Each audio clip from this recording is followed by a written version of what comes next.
this. Okay, welcome to Introduction to Computational Intelligence. Did everybody get a little message on the screen asking permission for this to be recorded? Okay, so I know that I'm doing it, which is kind of good. Yeah, this is going to be I think it's going to be an interesting course. It's one that I really enjoy teaching, and the content changes from year to year because in the general case, computational intelligence changes a lot. You might have never heard of the term computational intelligence, and I want to go a little bit into the background, what it is and why we have it. It has to do with the historicity of machine intelligence and what we do with machine intelligence. You know, before we get started, there's a couple of you guys that I don't know, and I'd like to go around and maybe just introduce yourself, who you're doing research for, what your research is, and something about yourself that nobody would suspect.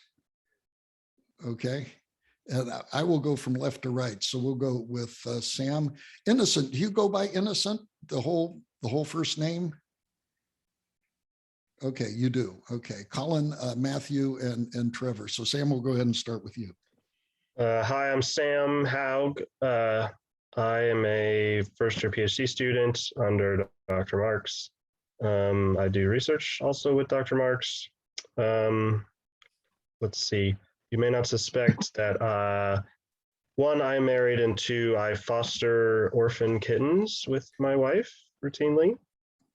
So if you ever are interested in acquiring a young cat, let us know. Okay, that's excellent. Looking at Sam, and he's disappeared from there he is. Okay, he's back now. Yeah, you wouldn't look at Sam and think he's an adopter of cats, would you? Doesn't look like he was that. Okay, Innocent, could you go ahead and tell what you're doing, who you're doing your research for, and maybe something about yourself that nobody would expect? Yeah, sure. So I'm Innocent Enyekwe.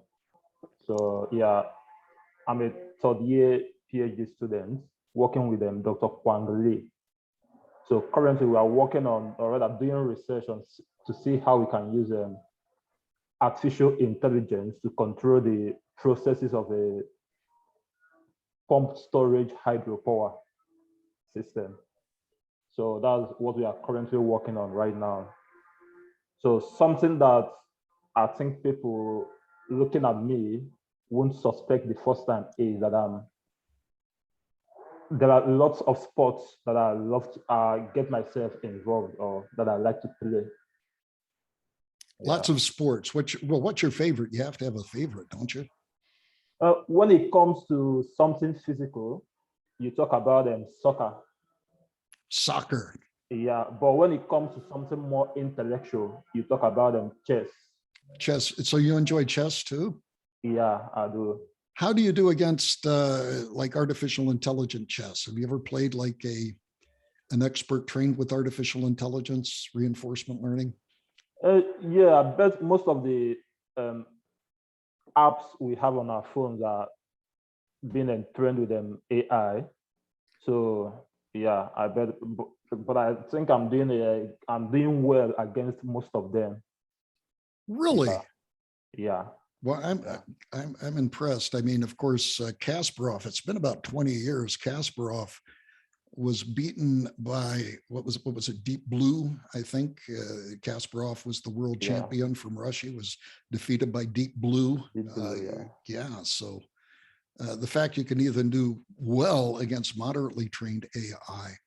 I enjoy the humor of this comedian named Emo Phillips, and he said that in his case, that it was very true that that his computer always beat him at chess, but he's never lost yet a bout of kickboxing with his computer. so if you ever get Innocent, if you ever get beaten with chess, just take on your computer in a game of kickboxing. And I bet you'll win, right? Yeah, sure. Okay. Sure. Yeah. Okay. Great. Thank you. Colin. Hi, can you all hear me okay? Oh, we can hear you great.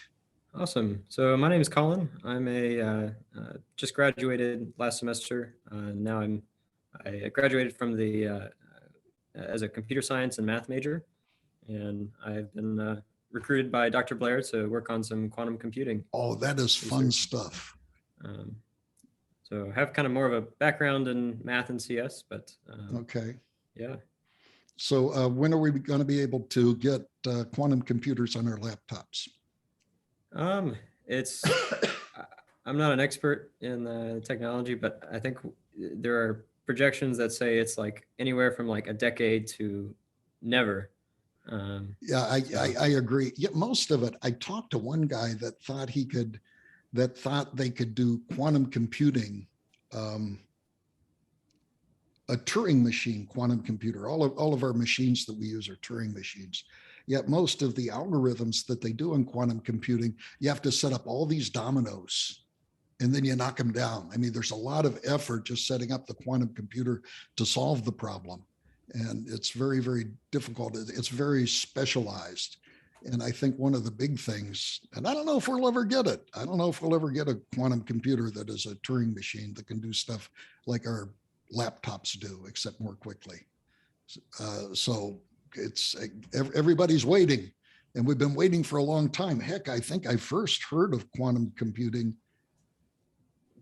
back in the 90s. You know, people were doing the theoretical and some of the first experimental work on there, and they haven't made really big progress, have they? I think Google claims like 100 qubits or something like that. So yeah, I'm waiting. So we'll see. Thank you. Okay, something about yourself, Colin. There's not really much interesting about me. I don't believe that.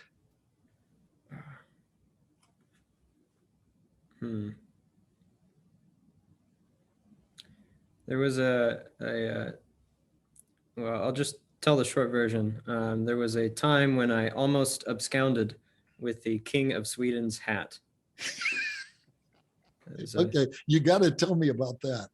So I was back in Boy Scouts. I attended one of the national jamborees, and it was attended by the King of Sweden, who's a big proponent of the international scouting program.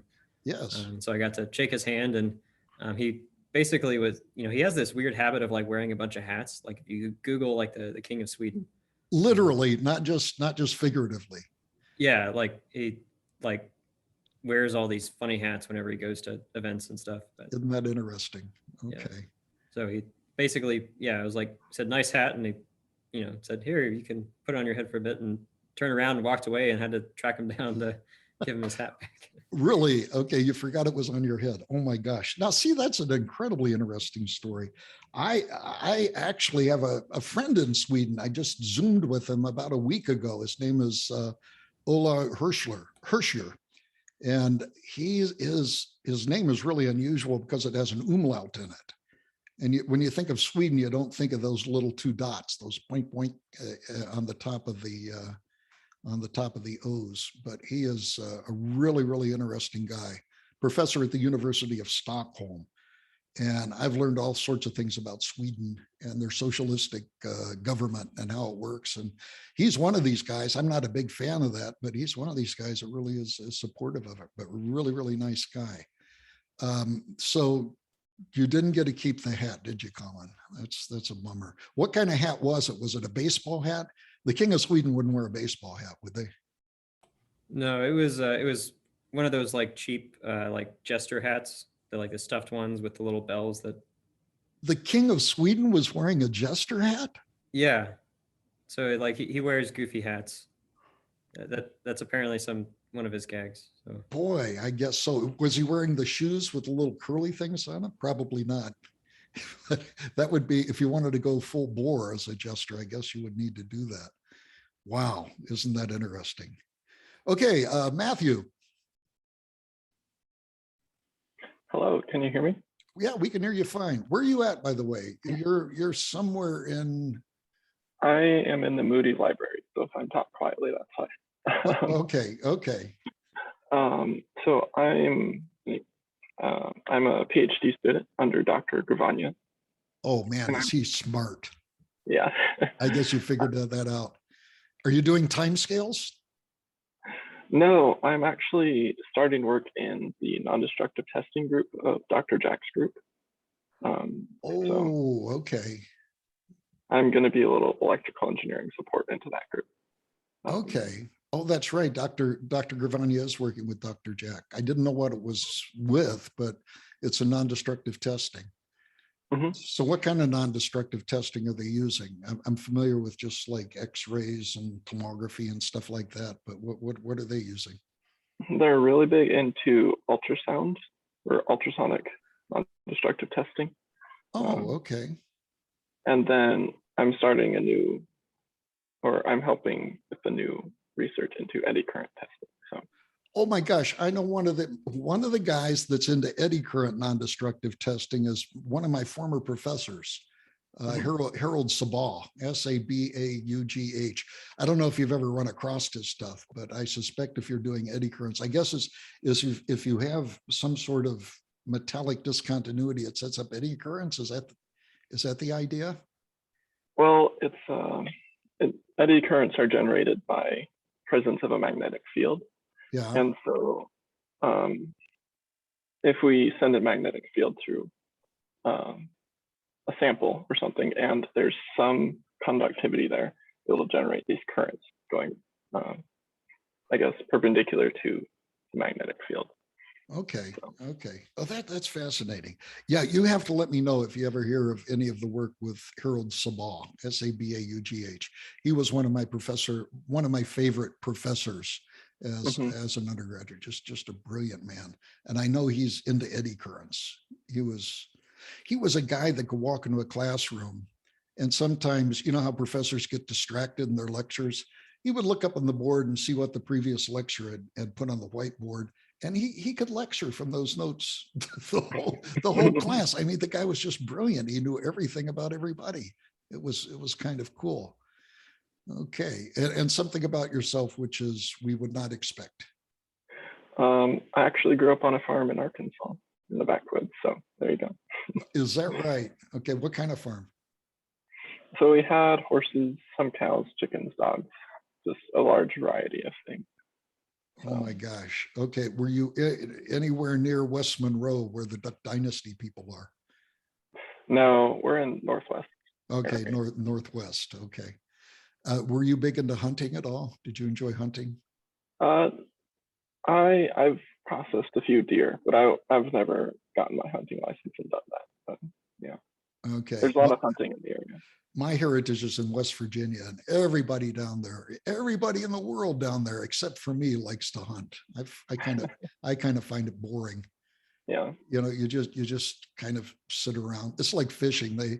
I read somewhere that with fishing, there's a fine line between fishing and standing on the bank looking like an idiot, you know, and not doing anything. So I think it's the same sort of thing. Okay, thank you, Matthew. That's great. Trevor. So similarly to Sam, I'm a first-year grad student doing research under Dr. Bayless in the WMCS department. And something interesting about me, Dr. Marks already knows this, but I had the ability to be a referee in our Baylor's football stadium my junior year. A referee for intramural flag football. Flag football, if I remember. Yeah. Okay. And it was fun getting to yell at the teams and hear my voice echo throughout the entire stadium. Oh, is that right? Did that give you a sense of power, Trevor? Oh yeah. It did. I bet it probably did. Did anybody ever get in your face saying, you made the wrong call? They do that? Yeah, plenty of times. It was like once every or like twice a week. Okay. Do you cross your hands and stick out your chest and just build a stone wall there and just let it bounce off? I guess that's what you have to do. Okay. That or toss them out of the game. Have you tossed people out of the game? Oh yeah. Intramurals has a very strict policy against cursing, and so there'd be a couple times where either they'd miss a play or a call would be made and they would curse, and I'd have to be like, "Sorry, buddy, out of here."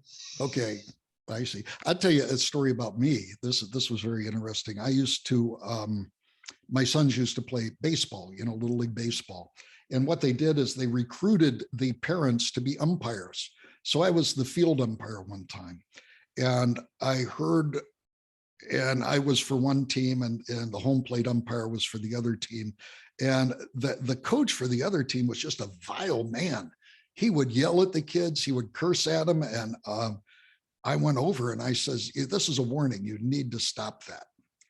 And he kept on doing it. So I went over and I said, you're out of the game, leave. And the home plate umpire, who was a friend of the coach, came over and says, you can't do that. I said, yes, I can. He said, no, you can't. So I looked at the home plate umpire and I said, you're out of here too. So I tried to kick out the home plate umpire, and it just kind of degraded into a shouting match and the whole thing disbanded. So I don't know if one umpire can kick out another umpire, but I gave it a try one time. So yeah, good for me. I probably should have resolved it in a more peaceful manner, but it just got irritating after a while. So Trevor, sometime, do you have a second referee on the court? So we would run squads of like 3 or 4 referees, depending on the sport. Okay. So next time, see if you can kick out another one of the referees, see what happens. Okay.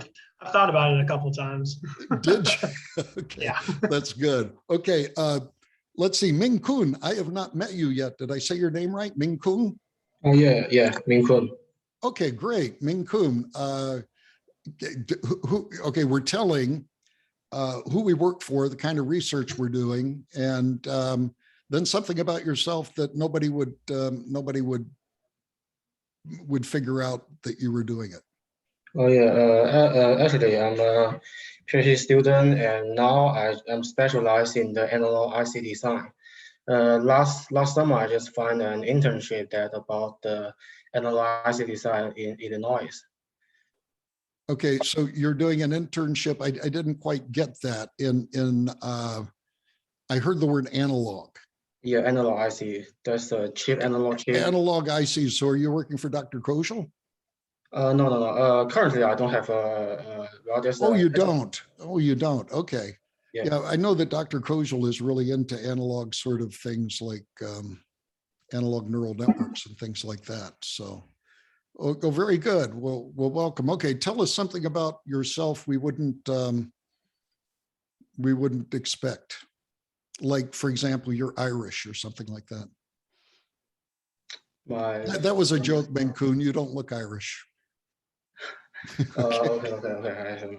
Actually, I'm from China, and I go to college. I spent 2 years in my Chinese university and another 2 years in university in England. So I have 2 years in China, 2 years in England. So I have a double bachelor degree, and then I just come to United States at University of California, San Diego to pursue my master's degree. And now I was a PhD student at Baylor University. Okay, well, gosh, welcome here. Where did you go in China? I've visited a couple.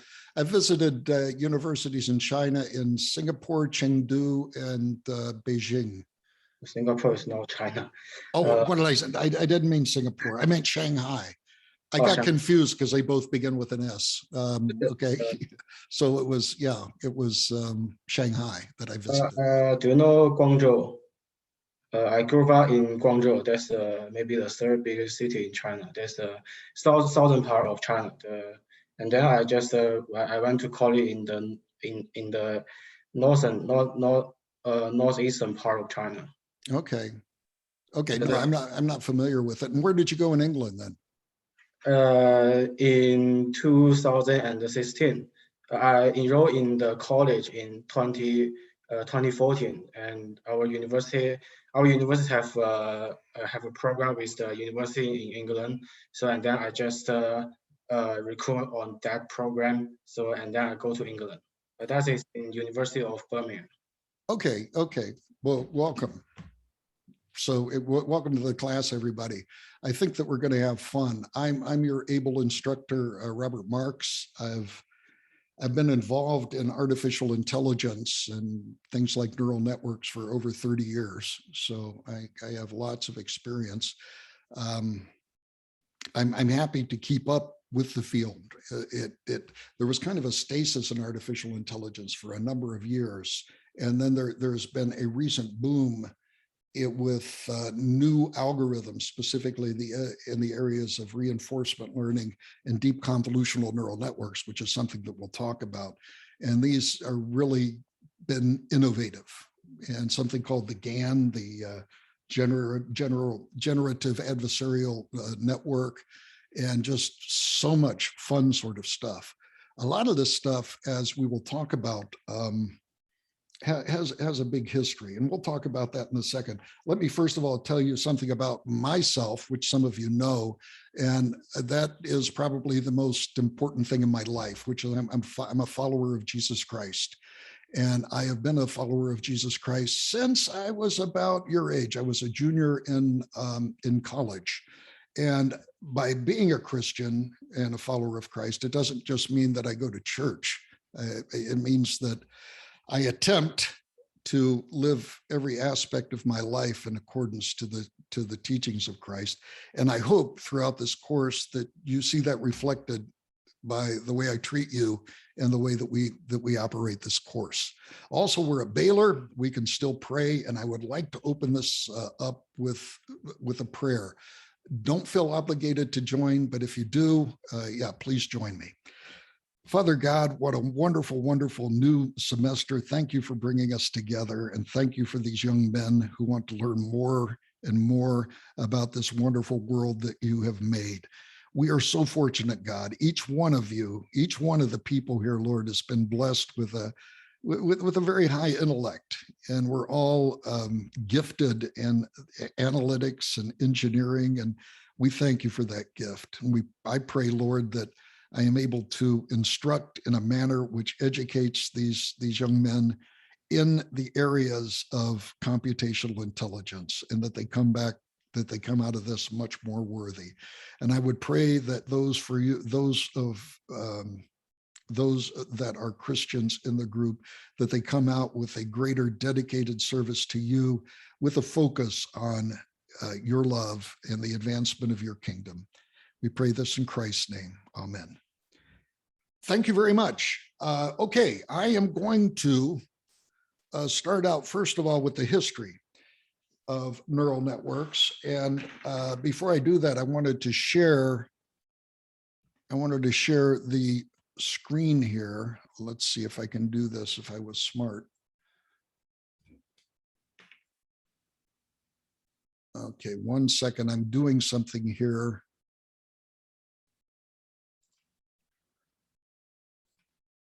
Okay, you will see that I am sending you something in the chat.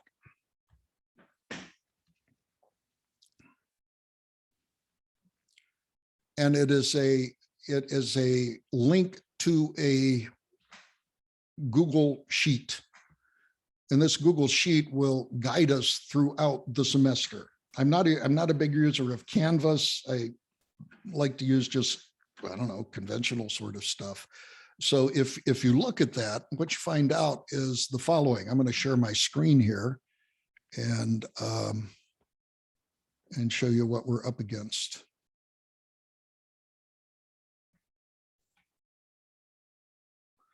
Okay, can everybody see the spreadsheet here?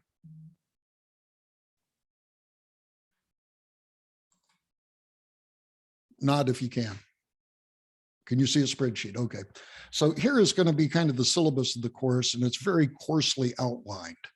We're going to first of all talk about the history of artificial intelligence, or as is called in this course, computational intelligence.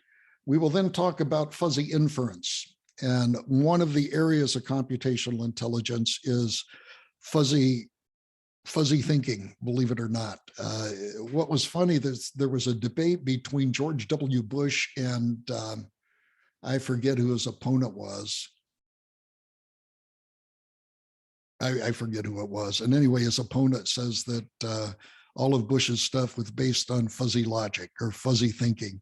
And I looked up on my bookshelf, and I have a book called Fuzzy Logic, Fuzzy Thinking.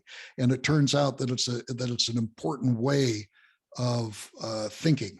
And it's also the same sort of technology that currently drives most of your washing machines, your dishwashers, and other things, believe it or not. It was been around for a long time, and I think that you'll find it very, very fascinating, the idea of fuzzy sets. Then we will cover swarm intelligence. Swarm intelligence is a type of computational intelligence, and we will concentrate on swarm intelligence based on social insects and the application of that technology. For example, have you ever seen a little conga line between the Milky Way bar you drop in the driveway back to the ant's nest, and how they go back and forth? What are they doing? You know, how do they figure that out? These ants are too dumb to figure out the straight line, but in some way they figure out exactly how to do that. And they could do other interesting things. And many of these algorithms that ants use or social insects use have been adopted for optimization.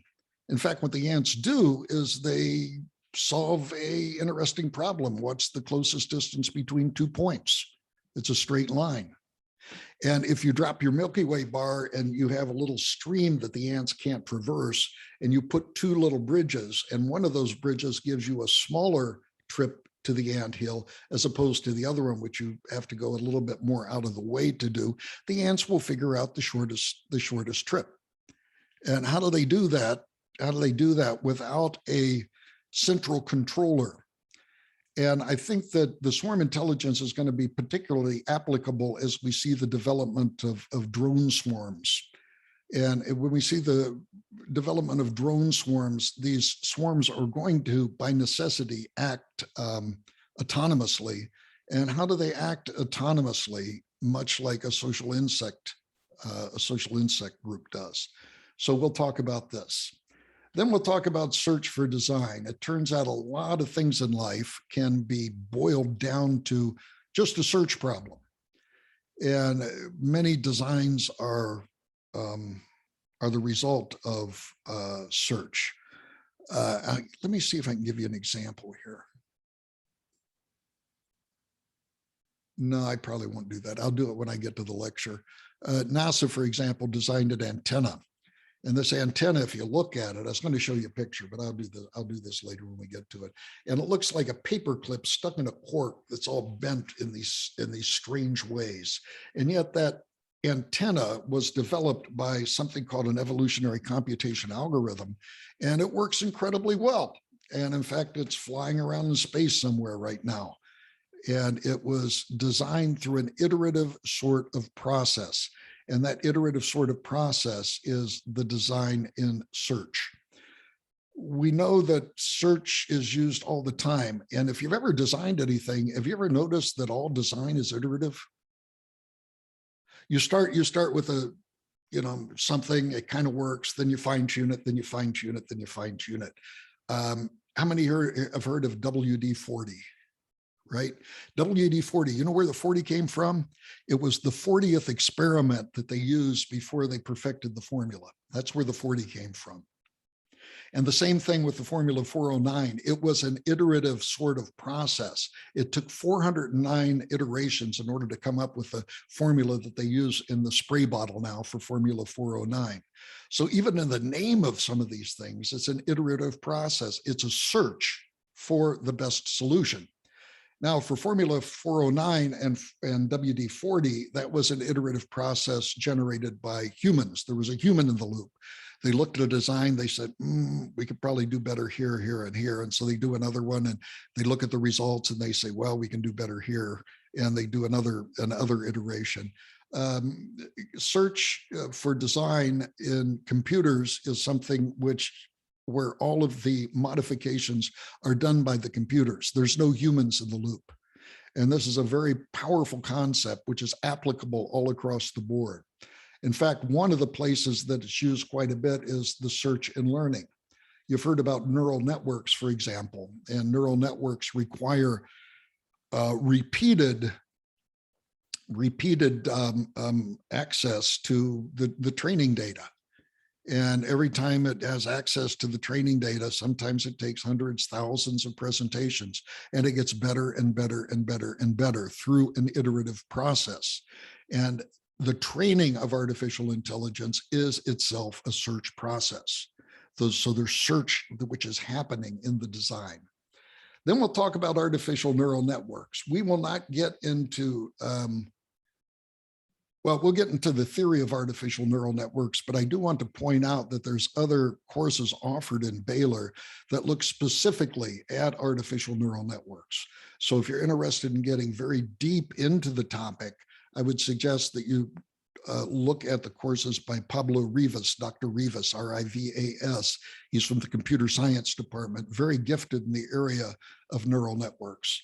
And also in the ECE department, Liang Dong, Professor Dong, offers a course in neural networks, specifically in the area of deep learning. And so those are two places if you want to get down deep, but we will give you enough to be dangerous and actually apply some of these concepts. Some of the more modern applications are deep convolutional neural networks. And it turns out neural networks kind of floated along for a while, and then deep convolutional neural networks came up and everybody went, whoa, this is really cool, because they figured out how to get around something called the curse of dimensionality, which we will talk about eventually. Autoencoders. Have you seen fake images, for example? Have you seen fake images and fake faces and things of that sort? These are generated by autoencoders and also using GANs, generative adversarial neural networks, GANs. And these deep fakes are generated through these sort of processes. So we will talk about GANs a little bit, and then we'll talk about reinforcement learning. In our work for the Army right now that Sam's involved in, and Trevor, we are using reinforcement learning for management techniques. Now, what is reinforcement learning?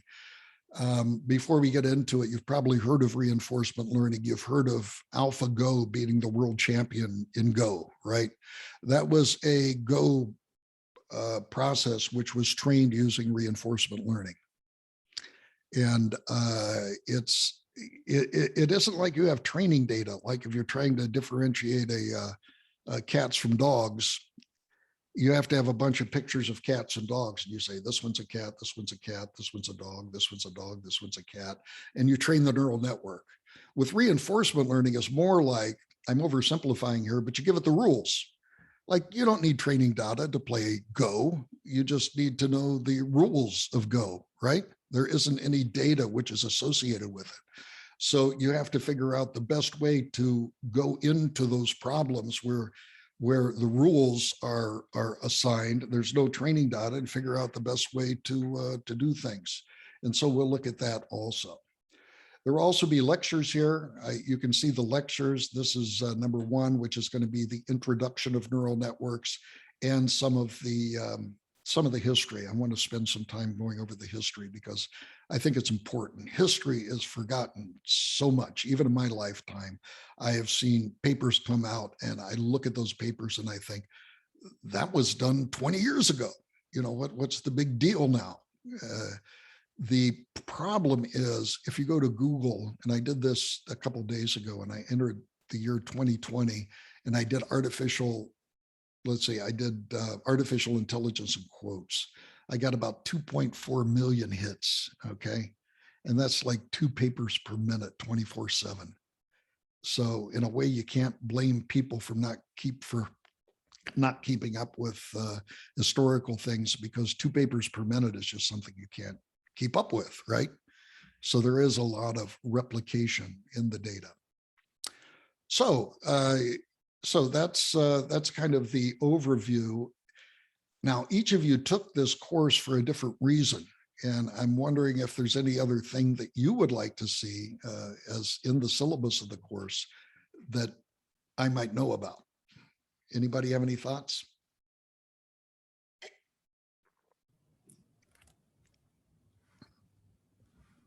Colin, I heard you click. You're thinking something.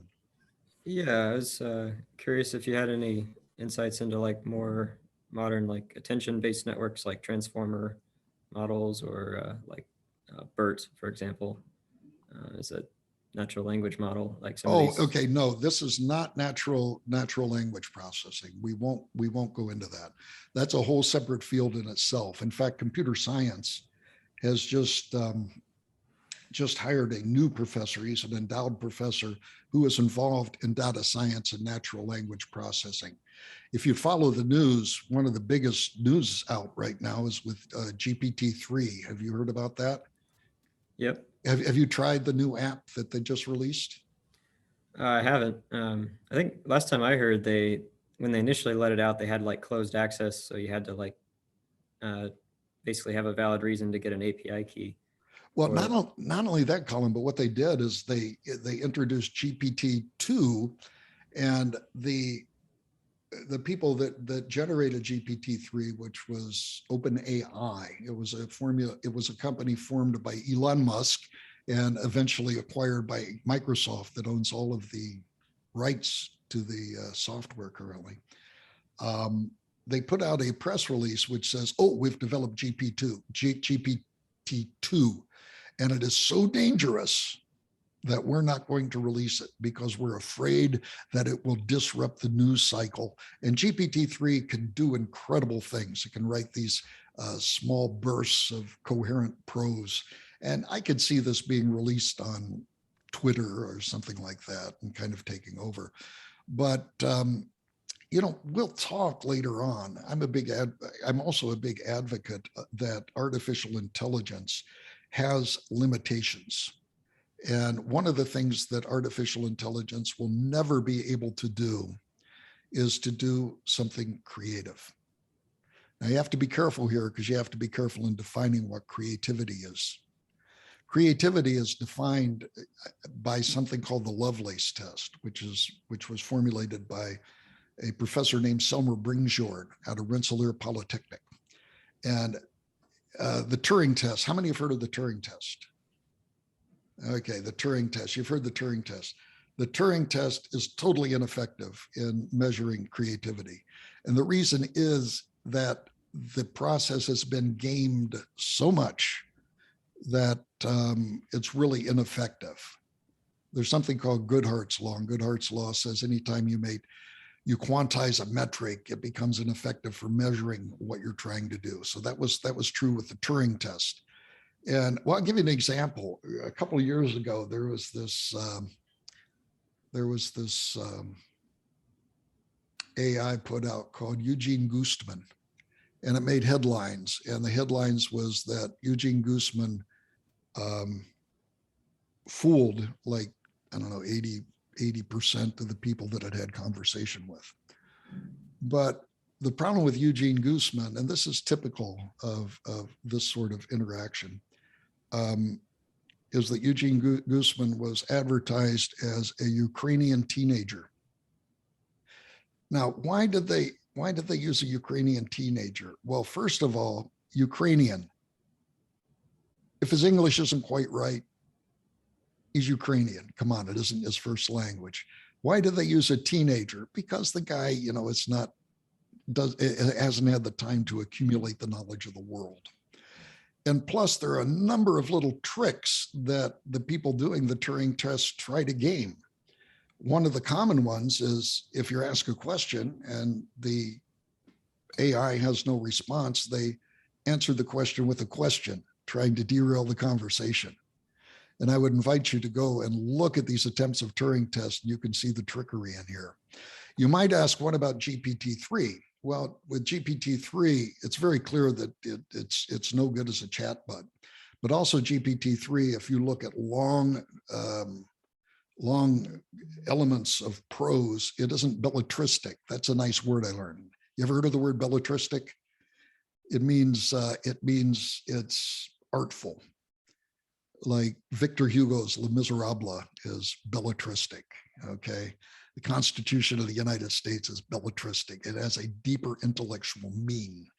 If you look at things like weather reports and sports reports, those are not belletristic. And AI can and is being used to write things such as overviews of sports games or weather reports. That's something which is very easy to do. GPT-3, despite being very impressive, soon loses coherence. If you look at long periods of its writing, it soon becomes disjointed. It begins to drift a little bit, and really isn't creative in that sense. Okay, I'm going to ask a question which dates me. How many have seen Invasion of the Body Snatchers? No one. How about the Stepford Wives? Okay. Well, both of these stories are about human beings taken over by artificial intelligence. In the case of Invasion of the Body Snatchers, I should make this an assignment that you have to watch Invasion of the Body Snatchers. There were these pods from outer space that came down, and they were aliens, and they were taking over the human race. And a pod would sit by a person, and it would take on the form of the person. It would absorb its memories and everything like that. And then the original person would die or be put somewhere. The Stepford Wives was a very sexist movie where all of the wives in the neighborhood were replaced by robots. And these robots were supposed to be like the ideal wives, if you will. But in both of these cases, the closer you looked at the fake outputs, the fake people, the quicker you knew that it was a problem. And we'll look into this a little bit. If especially people that knew these people intimately would immediately recognize there's something wrong. This isn't the person that I know. And the closer you looked at these modifications, the more the creativity and the reality of their imitation went away. The closer you look, the more it went away. And that we'll see is repeatedly true with AI. Now, this is not to say AI is not useful. In fact, we're numbed by AI. We use GPS, Google Maps. We use Alexa, which is maybe the worst commercial. Anybody use Alexa? Man, I have a hard time getting accurate results from Alexa. I want to do something, and what was I asking for today? There was an old doo-wop artist of the 50s called Dion DiMucci. And I said, please play Dion. And I said it very precisely. I have good enunciation. And Alexa said, here is Diane from Spotify. And they played some music by somebody named Diane. So it was just very frustrating. I get frustrated with Alexa all the time. Anyway, but it's still remarkable AI. It is. There's no denying it. So we have things like Uber, we have internet, we have spam detection, we have all of these different technologies. In fact, we are so used to them, these amazing technologies, that we are numbed by experience. They're around us all the time. And as new things come out, they will have the wow factor for a while, and then they will eventually kind of disappear. And we will be numbed by familiarity. And as we get more and more familiar with them, they will become less and less effective. But one of the things which I'm currently writing a book on it, but is the idea that AI will never obtain what is referred to as AGI, artificial general intelligence. And the question is this just my opinion? No, I think it is backed by computer science and the non-algorithmic. And we will talk about that when we get to it. It turns out that everything a computer can do, including AI, is algorithmic, right? In other words, you have to have an algorithm. You have to have a step-by-step procedure. And then the question is, are there things which are non-algorithmic? Are there things which you cannot write algorithms for, that you can't write computer programs for?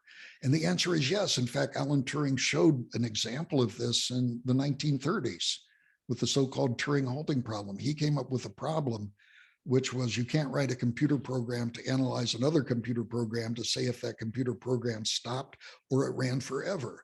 And he proved mathematically, irrefutably, that you could not write a computer program to do that. So the existence of non-algorithmic phenomena is beyond question. It's been proven. The question is, are there characteristics of humans which are non-algorithmic? And yes, there are. And I would say that creativity is one of those, as measured by what I call the Lovelace Test, sentience, including qualia. One of them that's still an open problem, I think might be solved, is understanding. And maybe we can talk about understanding a little bit at some time as we proceed in the lecture. But no, AGI will never, take over. We're not going to have AI taking over the world unless it's backed by an evil intelligence that wants AI to do that. Okay, and I'll state my case, and then if anybody wants to argue on the other side, I'd love to hear it. I think that the case is pretty solid. I have a little ant crawling over my arm. You probably heard about swarm intelligence. Okay, I got him. He's gone. So I don't know what brought us down this trail, but I wanted to talk a little bit about the history of artificial intelligence. The artificial intelligence has 3 stages in history. The first one started right when computers came out. And when computers came out, people started to do just incredible things. I'm going to show you a clip here in a minute from 1960. And this clip shows Bernie Woodrow, still alive, using a beginning artificial neural network. And you know what he did with it? He did speech recognition. He did weather forecasting. He was able to balance a broom with it by trial and error. And not only could he do speech recognition, he could take an utterance and have the words printed out. Now, they didn't have computer screens back then as much, so it got printed out on a teletype. And so a lot of these things we see today can be traced back to, the 1960s. And that's really kind of astonishing. The second wave, the first wave was killed out. And this is the reason for computational intelligence. It was killed out because of a conflict between 2 fields. There were people like Marvin Minsky and Seymour Papert at MIT who did what they called artificial intelligence. Do you know what the first artificial intelligence was? It was people interviewing experts and trying to catch their expertise in a computer program. Like, for example, a stock trader. You could go, a stock trader would say, well, if the S&P goes up and the Dow goes down, I want to sell IBM or something like that. And so the expert programmer would say, okay, if it goes up, it goes down, to sell IBM. So he would attempt to capture some of these ideas in a computer program based on rules. It was rule-based. Then along came who was referred to as the Connectionist. And these Connectionists included people like Frank Rosenblatt at Cornell and Bernie Woodrow at Stanford. And what they did is they used neural networks the way that we do now. There weren't rules associated with it, but there was a lot of labeled training data. Like if you wanted to do cats and dogs, you had a bunch of data which says cats, these are all cats, these are all dogs. You presented it to the neural network. The neural network would self-organize around this training data and eventually become able to differentiate cats from dogs. There were no rules associated with it. It's kind of like the neural network made up its own rules in a way. And the people at MIT, like Matt Papert and Minsky, did not like this approach. It was kind of a turf war. They said, we have a claim to this, and this claim is artificial intelligence. And in the early 60s, in fact, up through the 70s, artificial intelligence, if you said the word, that referred to a rule-based system. Along came the Connectionist, and the Connectionists didn't like artificial intelligence. They didn't like the term. Why? Because that related to Minsky and Papert's rule-based work. And so they came up with the name computational intelligence, because the computation was where the intelligence came from as opposed to the rules. Now, a long time has passed since this adoption. And currently today, what we're doing with neural networks is reinforcement learning, rule-based systems. It's all called artificial intelligence. Everything is blended together. But historically, the word computational intelligence came out between this friction between the connectionist people that did neural networks and the people that did rule-based systems. such as Minsky and Papert. In fact, what killed the first phase of connectionist sort of work was a book which was written by Minsky and Papert called Perceptrons. That was a type of neural network. And Perceptrons went through and they made all sorts of criticisms about Connectionist. And some of them were valid, some of them weren't. But it was so entrenched, these guys were so entrenched and they had such credentials that it killed all the funding in Connectionist research. This was around probably, I think, the late 70s or 80s. And the irony is that it killed all of the research in Connectionist neural network sort of research, but it also killed all of the research in rule-based networks also. So Minsky and Papert shot themselves in the foot. So therefore, they had this era, which was sometimes called the AI winter. And the AI winter kept in the 80s up through the beginning of the 90s. In the 90s, there was a group, a number of people. The person that deserves the credit is a guy named Paul Werbos. Paul Werbos was the inventor of something called error backpropagation. And something you don't know about me, I do a podcast, and I do a podcast for mindmatters.ai. Let me repeat that, mindmatters.ai, mindmatters.ai. So I had an interview with Paul Werbos, I don't know, I think it was about a month and a half ago. He was the guy that invented error backpropagation, which is the great, beautiful algorithm that can be used to train artificial neural networks that got around the objections of Minsky and Papert. Minsky and Papert, by their criticism, they were able to point out some of the weaknesses of the current Connectionist. But along came Paul Werbos in his Harvard PhD thesis, and he showed a way that this could be done, that you could get around these problems. Even today, if you look at deep convolutional neural networks or anything in deep learning, you will find Paul Werbos's error backpropagation being used. I talked to Dr. Werbos, and my estimation was that if you looked at all of the algorithms that are currently being used in the world today, there are some which are used quite a bit. I would put maybe at the top something like image compression, because every time you send an image, you have JPEGs and PNG files. So I think that's an algorithm which is used a lot. Maybe a second one would be after that, FFTs, fast Fourier transforms. I think those are used a lot. But I would say definitely in the top 10 is error backpropagation. It's an algorithm which is used more in the world today in the area of artificial intelligence than any other algorithms. It's clearly in the top 10. And I gave him this proposition and he says, yeah, that's probably true. So he's kept up with it, of course, because it was kind of his baby. But as often happens, Werbos was not given credit for it. It was popularized by a group by Rumelhart, McLennan, and Hinton in these books, and everybody started doing this error backpropagation. Thus started the second wave of artificial neural networks. And it was done, and great things happened. We did some early work where we did using neural networks to forecast power loads.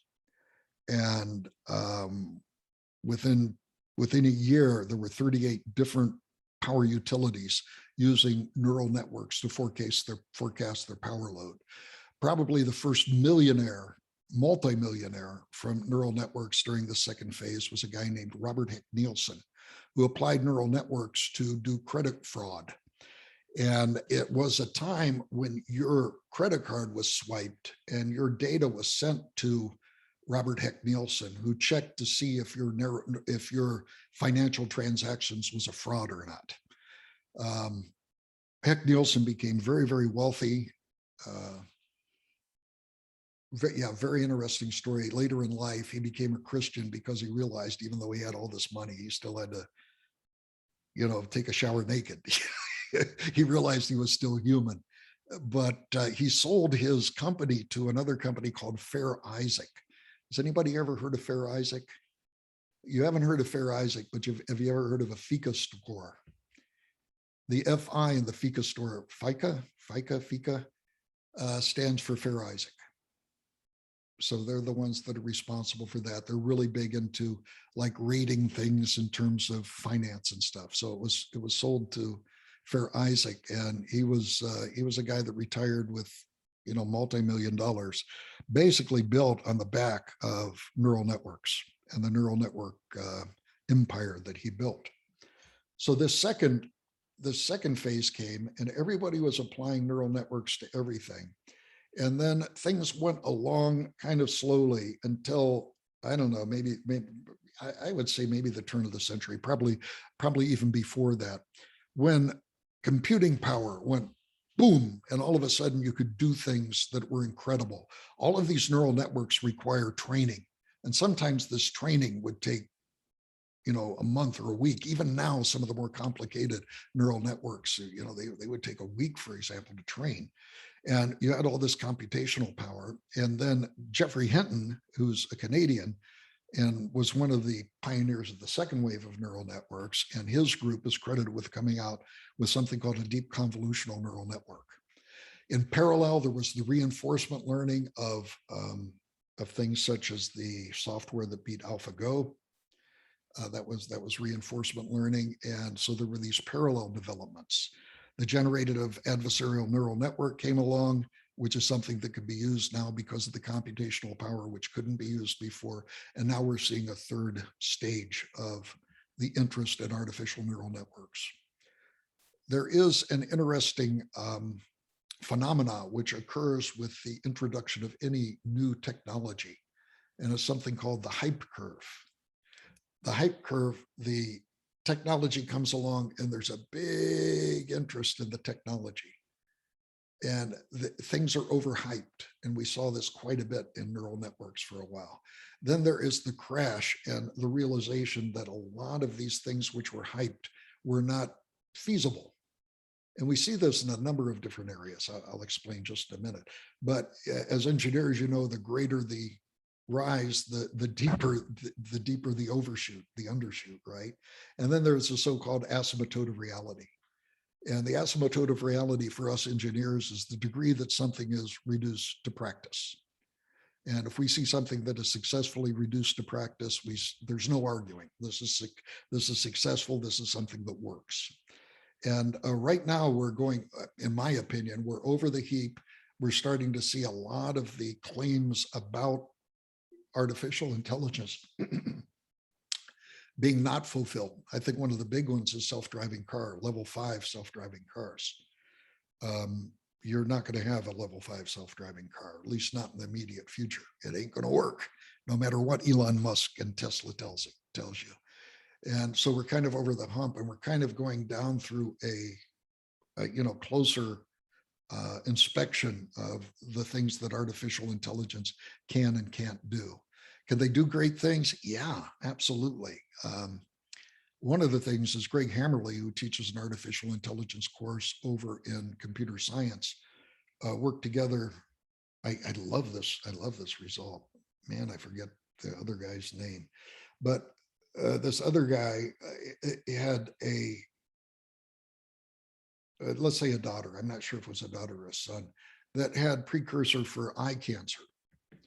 And there is this precursor of eye cancer, which is manifest in whiteness appearing in the eyeball. So Greg and this other professor, anybody know the other professor? Trevor, you were nodding. Do you know who it is? I've seen that poster in Cashin before, but I don't remember the other professor's name. Okay. I think it was Dr. Shaw was the other. Dr. Shaw, do you know what his first name was? I would recognize it. Brian Shaw sounds Brian familiar. Shaw, yes, that was it. That was it. Thank you. Brian Shaw. And where is he? Is he in chemistry? I'm not sure of where it was. But anyway, they developed a deep convolutional neural network, which now is made available as an app on a cell phone. And it'll go through your pictures and look at pictures of your kids and give you an indication of whether or not they have this precursor to eye cancer. So we see lots of great applications in these reduction to practice. And that's, again, what the bottom line was. Unfortunately, you'll read in a lot of AI press releases and news accounts that things like this is the first step towards doing anything. Don't believe them if they have, this is the first step. I've read that my whole life. I call it delayed scrutiny. They say things are going to happen in the future and there's no way to defend it. And more than often they're incorrect in things. So ultimately it is the reduction of practice that we want to look at. So anyway, AI is going on very, very strong now. We have a lot of faculty at Baylor, which specialize in artificial intelligence. And we're doing great and wonderful things. And that's some of the stuff that we're going to learn about here. One of the things that I want to do here is to not only go over the mainline sort of artificial intelligence, which is like the neural networks and the reinforcement learning, and et cetera, but also go through some of the other areas of computational intelligence that some people might not be so familiar with that are, I think, very impressive. Swarm intelligence right now is one of the big military worries that we have, because you can go to an anthill and you can stomp in that anthill all day. And guess what happens when you come back in a week? That anthill has rebuilt itself, right? Because you didn't get all the ants. It's the same thing as an autonomous drone swarm, which is attacking a military base or whatever their target is. You are not going to be able to take out all of the drones. And they're talking today about thousands. One source I read say they're thinking of upwards of 1 million very elementary drone swarms where they have 1 million elements in it. And how do you counteract such things? And you can do it, but it's still something which is interesting. So that's going to be some of the swarm. For the fuzzy, we'll learn about the way your washing machines work and how you can apply, how you can be a control theorist expert. You guys probably aren't familiar with the excesses of control theory, but control theory gets really esoteric and applies a lot of advanced mathematics. And with fuzzy logic, all you have to do is you have to apply your common sense. And that's what's really cool. Just apply your common sense and you can design a washing machine. You don't even have to be an expert. If you've had courses in control theory, you're familiar with like the S-plane, right? And root locus plots and making sure of stability and stuff like that. None of that in fuzzy control. With fuzzy control, you just set up your system, you tune it a little bit, and you're good to go. No Laplace transforms, no pole zero. You can control nonlinear things and linear things. It's frankly so simple that you'll be surprised how well it works. But that'll be the first thing that we talk about, I think, next time. Okay, one of my pledges to you is I'm going to always try to end on time, which is 4:45. It looks like it's 4:36 now. Does anybody have any questions about what I said or want me to elaborate on anything? I have a quick course-related question. I attempted to reach the Google Docs via the link you sent, and it told me I didn't have permission to access it. Oh boy. Okay, let me try it again here. Thank you for pointing that out. Okay, let me go to Google Docs. Share. Oh, you're right.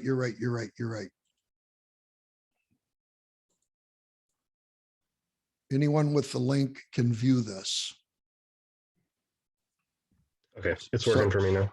Okay, so I'm going to resend it because I think I got a new address. I'm not sure. I just used the old one and it worked fine. It did? I mean, you can send a new one, of course. Okay, Like, can somebody else check that?